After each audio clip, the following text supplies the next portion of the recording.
Let's talk about cation exchange capacity, or CEC. Cation exchange capacity. What's a cation? Well, that is a positively charged ion. These things are like calcium. And you see the two pluses up there? That means it has a double positive charge. Magnesium too. Hydrogen just has one. Sodium, potassium, and these are all the major cations that are in soils. There's also negatively charged ions, which are called anions. And so these are things like phosphorus and sulfur. Those are the two major ones. There are cations and anions in the micronutrients too, but we're not going to go over those today. So cation exchange capacity is often what is measured on a soil test, and that's what you use to figure out your base saturation. Let's draw a picture of soil on a very micro scale. If you look at clay particles, they're basically these stacks of, just call them minerals. So very, very small scale. You need like a scanning electron microscope to look at these things. And so these little platelets are going to be smushed together. And right on the edges of these plates, there are negative charges. And so this is what's going to cause our cations to get stuck there. So for instance, if I have a calcium ion, I'll draw it as like a little circle. It's a free calcium ion, it's floating around. Those two pluses there, they're gonna get stuck to two of the negative sites there. And maybe also in this soil, we have two ions of potassium that are floating around. And they're gonna get stuck to the other two negative sites that are here. And they only occupy one because they have only a single charge, a single positive charge. Now, this is a weak attraction here, so it can be broken. And what's going to go on is that the plant root is going to grow down here, and it's going to start grabbing these things, right? The plant roots are going to come out, and right next to that soil, like the plant root's going to grow, and the soil particle is going to give up these ions, and so they can get sucked into the plant, okay? Now, the cation exchange capacity is a measure of how many negative exchange sites exist in your soil. And you can imagine, like, there's very, very many of them. So in general, we say that CECs of say 0 to 10, right? Those are going to be light soils. Let's say from 10 to 20 are medium soils. And then 20 plus, we can call them heavy soils. A lot of gardens that I've seen around here in the Northeast have cation exchange capacities of close to 15 to 20. Seems to be reasonable here. In places like Iowa, I think you're going to find very different cation exchange capacities. In California, you're going to find different ones there too.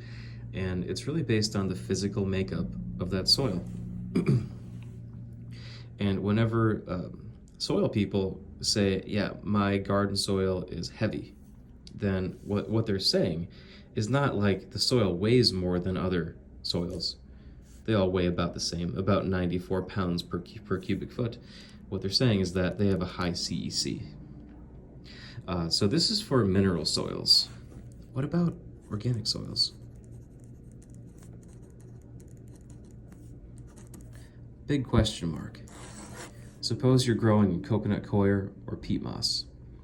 Well, they don't have this structure, right? They don't have like a clay mineral structure with these negative exchange sites. But they still seem to hold on to cations somehow.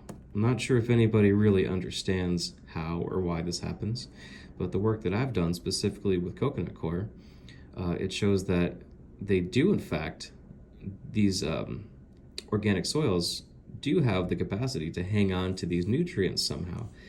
I'm sure that it's something close to this. I'm sure that there's organic matter in that soil that has negative sites on there, and that those sites are going to hold on to those cations.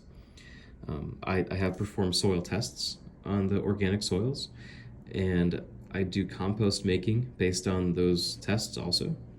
I amend those soils based on the regular soil analysis, but a lot of people say that using the saturated paste test is the best for organic soils.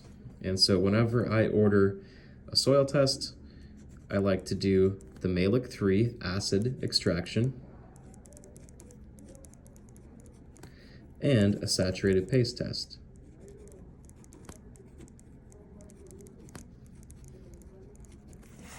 Saturated paste test, it just uses water, puts the water in the soil, lets it sit, and then it analyzes what came out of that soil into the water.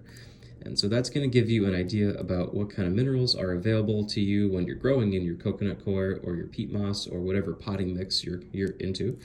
I also like to perform the malic 3 test because I do want to know if the plant does, or the microbes do, exude some acids into the soil through the roots. I want to know how they're going to interact with it.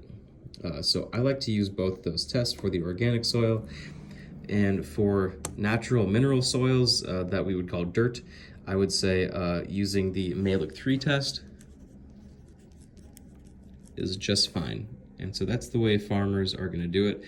And you'll see a lot of university extensions whenever they take this malic 3 test and give you the results.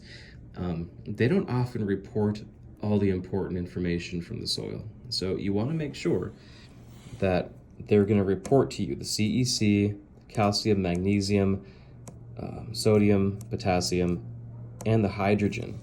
You want to know the pH of the soil. You want to know the organic matter content, because that's a measure of how much of these little carbon compounds are in the soil. Those are also important for hanging on to nutrients, but that's a whole other beast, and we're not going to cover that today.